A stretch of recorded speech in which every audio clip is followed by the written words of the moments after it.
શ્રી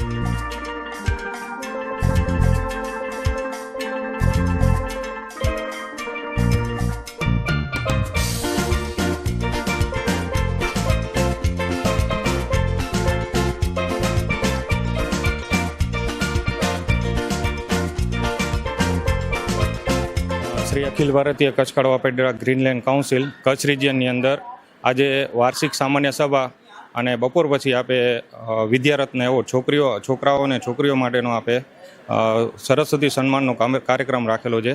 એની અંદર આજે 235 જેટલા છોકરાઓને આપે સરસ્વતી સન્માન કરવા જઈ રહ્યા છીએ.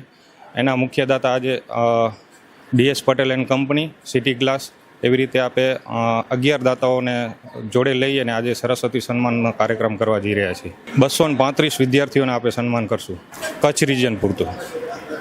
શ્રી અખિલ ભારતીય કચ્છ કડવા પાટીદાર યુવા સંઘ કચ્છ રિજિયનના 13 થીમનો અંતર્ગત જે એજ્યુકેશન એન્ડ ટેલેન્ટ હન્ટ સમિતિની હેઠળ આ એક સરસ્વતી સન્માન કાર્યક્રમ જે આપણે કચ્છ કડવા પાટીદાર સનાતન સમાજ કચ્છ રિજિયનના આજે વિદ્યાર્થીઓને સન્માન કરવા જઈ રહ્યા છીએ, જેમાં 235 વિદ્યાર્થીઓનું સન્માન કરશું આપણે. આજની આ સામાન્ય સભાની સાથે સાથે સરસ્વતી સન્માનનો પણ કાર્યક્રમ છે. વર્ષ દરમિયાન કચ્છ રિજિયન જે કાર્યક્રમ કરેલા છે તેની આજની આ સભામાં છણાવટ થશે અને વિશેષ માહિતી આપવામાં આવશે. અને કચ્છભરના કચ્છ રિજિયનમાં 70 મંડળના યુવા અને પ્રમુખ મંત્રીઓ અને આ ઉપસ્થિતિમાં આજની આ સભામાં તેમજ સરસ્વતી સન્માનના કાર્યક્રમમાં અંદાજિત 501 જેટલી ગેધરિંગની અંદર આ કાર્યક્રમની થવા જઈ રહ્યો છે. ધન્યવાદ. જય લક્ષ્મીનારાયણ, જય સરદાર, વંદે માતરમ. શ્રી અખિલ ભારતીય કચ્છ કડવા પાટીદાર યુવા સંઘ જે કચ્છથી કન્યાકુમારી સુધીના વિસ્તારમાં આપણો યુવા સંઘ પથરાયેલું છે અને યુવા સંઘ 13 થીમના આધારિત જે 13 સ્તંભ છે આપણા, એ 13 થીમના આધારિત આખું કાર્ય કરી રહ્યું છે.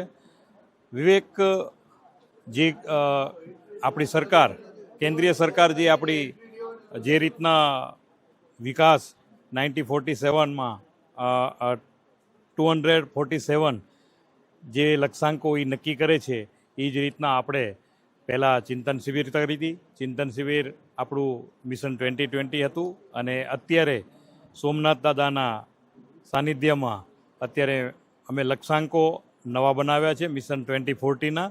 અને યુવા સંઘ સમાજનો સર્વાંગી વિકાસ કેવી રીતના કરી શકે એના ત્યાં 2 દિવસની ચિંતન શિબિર હતી. નવા લક્ષ્યાંકો, અત્યારે ડિજિટલ યુગ આવી ગયો છે, અત્યારના જે બાળકોને જે જરૂરિયાત છે એને આપણે કેવી રીતના પરિપૂર્ણ કરીએ એના માટે ભારતભરમાંથી 200 જેવા યુવાનો એકત્રિત થયા હતા અને સાથે મળી અને ચિંતન કરી અને નવા લક્ષ્યાંકો તૈયાર કર્યા છે.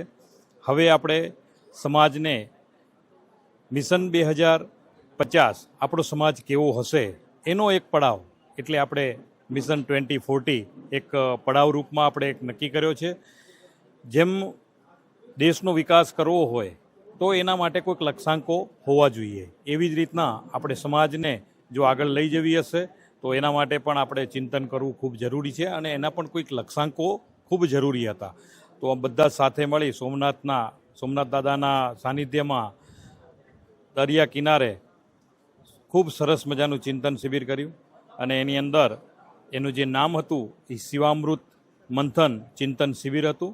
2 દિવસ સરસ મજાનું મંથન કર્યું અને એ જે માખણ કાઢ્યું છે એ આવનાર પેઢી, આપણો આવનાર જે યુવા છે એ સમાજ સાથે કેવી રીતના જોડાયેલો રહે, ટેકનિકલ યુગમાં પણ કેવી રીતના પાછળ ન રહી જાય અને ખાસ કરીને આપણું સમાજનું યોગદાન, જ્યારે મોદી સાહેબ કહે છે 2047 આપણો દેશ કંઈક અલગ જ હશે, તો આપણું એની અંદર યોગદાન આપણા સમાજનું કેટલું હશે એના માટે કરીને આપણે આગળ વધી રહ્યા છીએ. તો મુખ્ય હેતુ એટલો જ છે કે યુવા સંઘ હર હંમેશ કંઈક ને કંઈક નવું આપે છે અને સમાજની સર્વાંગી વિકાસ માટે કાર્યરત કરી રહ્યું છે.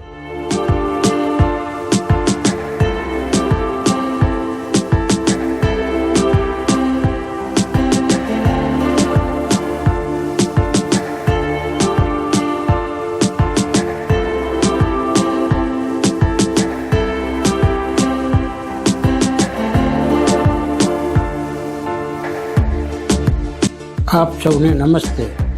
શ્રી અખિલ ભારતીય કચ્છ કડવા પાટીદાર યુવા સંઘ કચ્છ રિજિયન ગ્રીનલેન્ડ કાઉન્સિલ દ્વારા દર વર્ષની જેમ આ વર્ષે પણ વાર્ષિક સામાન્ય સભા અને વિદ્યારત્ન એવોર્ડ સેરેમની તેજસ્વી તારલાનું સન્માનનો કાર્યક્રમનું પાટીદાર વિદ્યાર્થી ભવન નખત્રાણા ખાતે તારીખ 2/6/2026 મંગળવારના રોજ આયોજન કરવામાં આવ્યું હતું.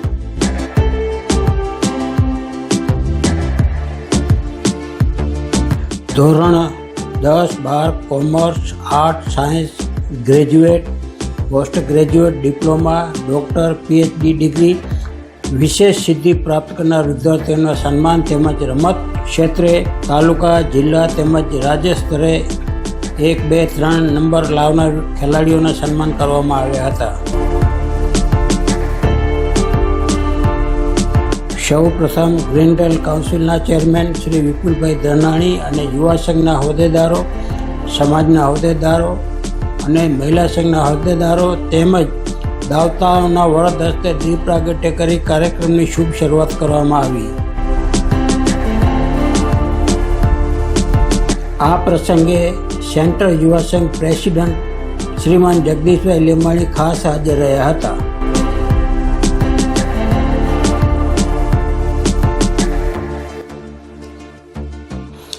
સમગ્ર કાર્યક્રમનું સંચાલન મહામંત્રી શ્રી રમણલાલભાઈ ધોળુ, એજ્યુકેશન કન્વીનર પિયુષભાઈ ખેતાણી અને ધીરજભાઈ લીંબાણીએ કર્યું હતું.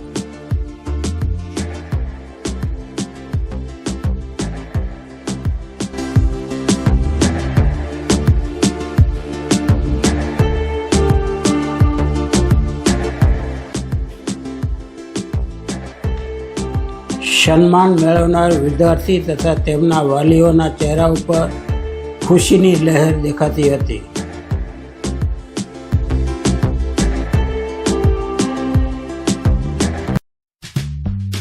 સામાન્ય સભાનું આભાર વિધિ નિલેશભાઈ ગંગારામભાઈ ધનાણીએ કર્યું હતું.